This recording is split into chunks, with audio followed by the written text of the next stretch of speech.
안녕하세요. 오늘은 2024년도 10월 마지막 날, 10월 30일입니다. 아마 오늘 하루쯤 있으면서 10월의 마지막 날은 이라고 하는 어느 가수가 부른 노래를 한 번쯤 들으셨을 거예요. 바로 그 날입니다.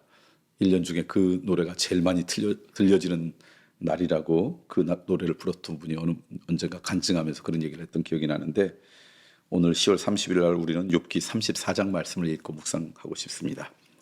엘리후가 말하여 이르되 지혜 있는 자들아 내 말을 들으며 지식 있는 자들아 내게 귀를 기울이라.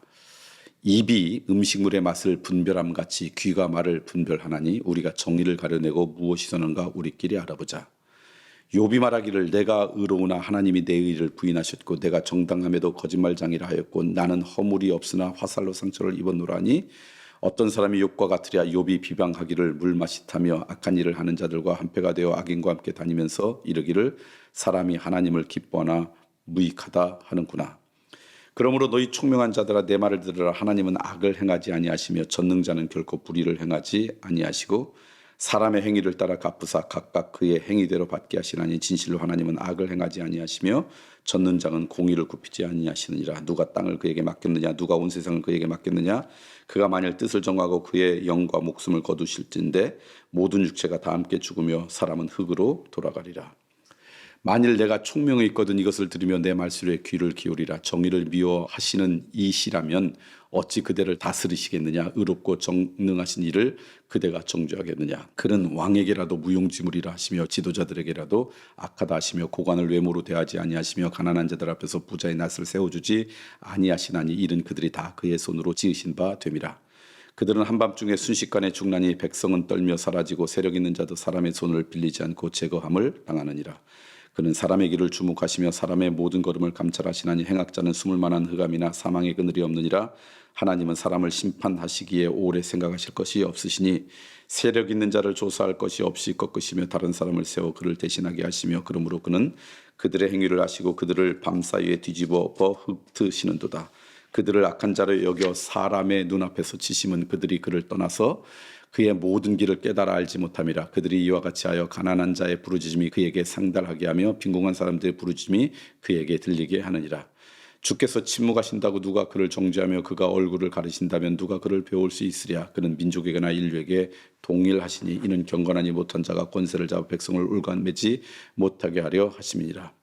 그대가 하나님께 아뢰기를 내가 죄를 지었사오니 다시는 범죄하지 아니하겠나이다. 내가 깨닫지 못하는 것을 내게 가르치소서. 내가 악을 행하였으나 다시는 아니하겠나이다 했는가.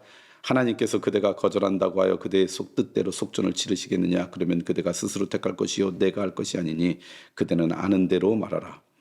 슬기로운 자와 내 말을 듣는 지혜 있는 사람은 반드시 내게 말하기를 욥이 무식하게 말하니 그의 말이 지혜롭지 못하도다 하리라. 나는 욥이 끝까지 시험받기를 원하노니 이는 그 대답이 악인과 같음이라. 그가 그의 죄에 반역을 더하며 우리와 어울려 손뼉을 치며 하나님을 거역하는 말을 많이 하는구나. 욥기 34장 말씀입니다. 엘리후가 욥에 대해서 뭐라고 할까요? 평가하는 것, 판단하는 것 또는 욥을 비난하는 그런 말씀이 이제 오늘 말씀에 나오는데, 엘리후의 그 비난을 우리가 듣는 것이 아니라 그곳에 담겨져 있는 하나님은 어떤 분이신지, 그곳에 담겨져 있는 하나님의 소망이 무엇인지 그걸 좀 나누고 싶습니다. 오늘 말씀 보니까 하나님은 악을 행하지 않으시는 분이다.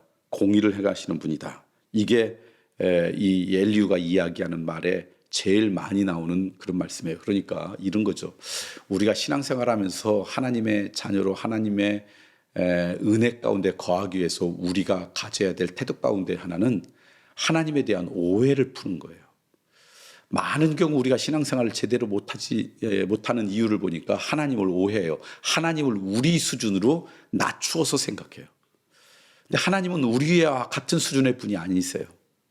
이 땅은 공의롭지 못해요. 우리가 사는 이 세상이 정말 정의롭기를 원하지만 이 땅의 죄의 질서의 영향력 때문에 절대로 공의와 정의를 이 땅 가서 우리는 맛볼 수가 없어요. 그러다 보니까 때때로 하나님에 대해서 정의롭지 못하시다고, 공평하지 못하시다고 그렇게 생각할 가능성이 있어요. 근데 엘리후가 이야기해요. 하나님은 공의로우신 분입니다. 정의로우신 분입니다. 우리의 수준으로 하나님을 낮추어서 생각하지 마십시오. 그러니까 진정한 공의, 진정한 정의는 하나님 안에 들어있을 때만 가능해요. 하나님의 사랑과 은혜와 통치가 이 땅 가운데 온전히 임할 때 그 순간에 온전한 정의, 온전한 공의가 이루어져요. 이게 이제 첫 번째 우리가 깨달을 말씀이다. 그 다음에 하나는 이미 우리가 상식처럼 알고 있는 말씀인데 이렇게 해요. 모든 육체가 다 함께 죽으며 사람은 흙으로 돌아간다. 결국 우리의 이 땅에서의 우리의 육신의 마지막은요, 흙으로 돌아가는 거예요.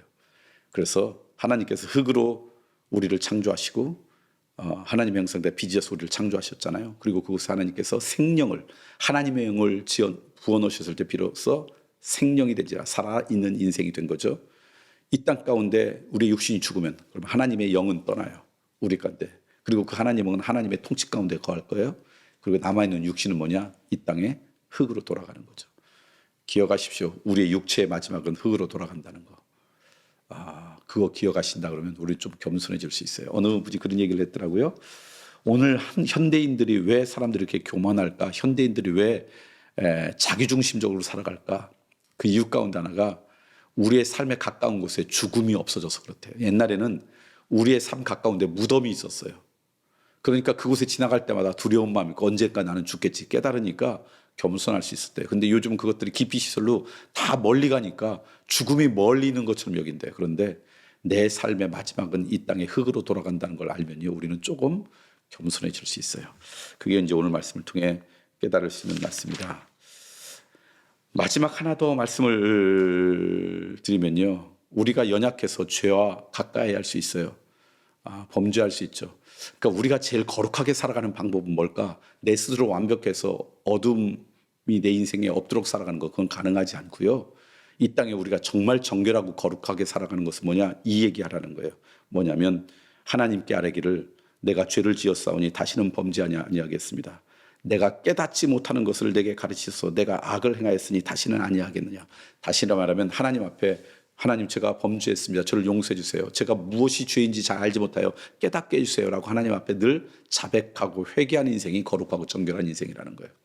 저는 여러분이 그런 겸손함이, 그런 믿음의 고백이 우리의 삶 가운데 있으면 좋겠습니다. 자, 이제 34절 말씀 정리할까요? 하나님에 대한 오해를 풀으세요. 하나님은 공평하시고 정의로운 분이시고요. 하나님의 온전한 통치가 임할 때만 그 나라가 가능합니다. 두 번째, 결국 우리는 흙으로 돌아가는 인생이라는 거 기억하고 겸손하게 사시길 바랍니다. 마지막으로는 우리가 거룩하고 정결하게 사는 방법은 하나님 앞에 자주 무릎 꿇는 거예요. 하나님 죄송합니다. 또 연약해서 죄를 지었습니다. 하나님 알게 해주세요. 깨닫게 해주세요. 그래서 내가 어둠 가운데 벗하지 않게 해주세요. 그런 기도가 우리 가운데 있기를 소망합니다.